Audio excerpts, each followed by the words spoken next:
दुनिया के इतिहास में शायद ऐसा पहली बार हुआ है जब एक प्लेन को पूरी तरीके से चेक किया जाता है। वो प्लेन जो है रनवे पे जाता है, 9 घंटे के सफर के लिए जो है वो टेकअप करता है और सिर्फ 2 मिनट के अंदर जो है क्रैश कर जाता है।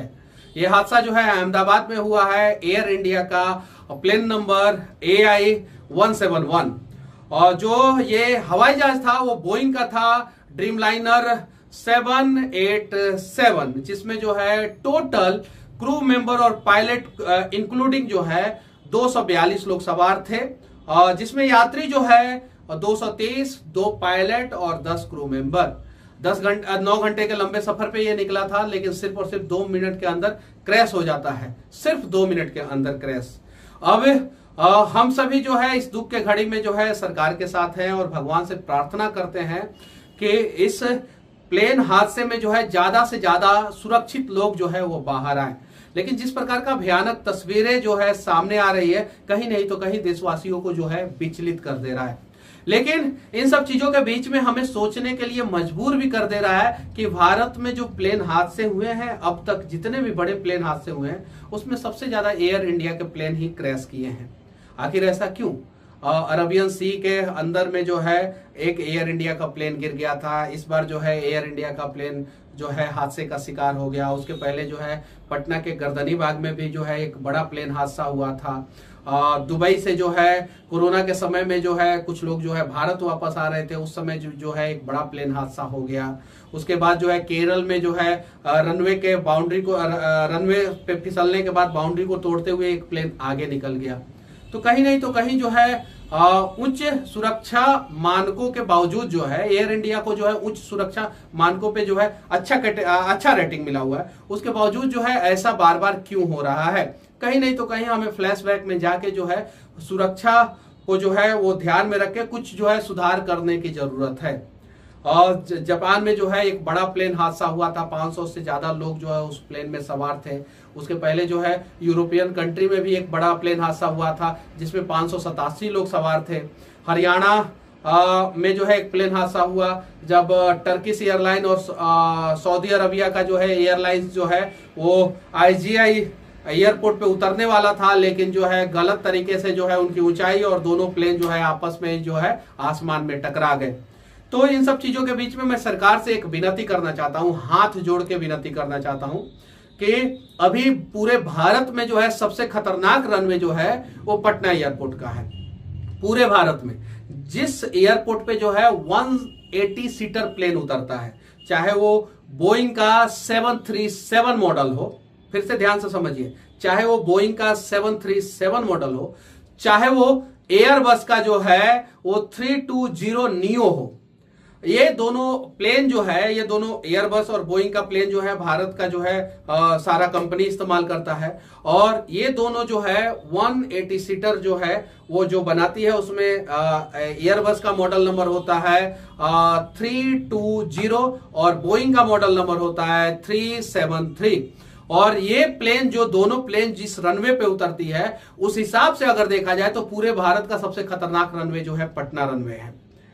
हम किसी हादसे के इंतजार में तो नहीं बैठे हैं। विनती है हाथ जोड़ के, हम लोगों को सरकार से विनती है हाथ जोड़ के कि हम लोगों को किसी हादसे के इंतजार में नहीं बैठना चाहिए। जल्दी से जल्दी पटना एयरपोर्ट के रनवे का विस्तार कीजिए सरकार, हाथ जोड़ के मैं विनती कर रहा हूं। क्योंकि इस प्रकार का घटना देखने के बाद, इस प्रकार का दुर्घटना होने के बावजूद जो है हमें सतर्क होने की जरूरत है। पटना एयरपोर्ट जो है उसका रनवे जो है अभी पूरे भारत में सबसे खतरनाक रनवे है, सबसे खतरनाक रनवे, जिसपे मैं फिर से क्लियर कर देना चाहता हूं 180 सीटर प्लेन उतरता है।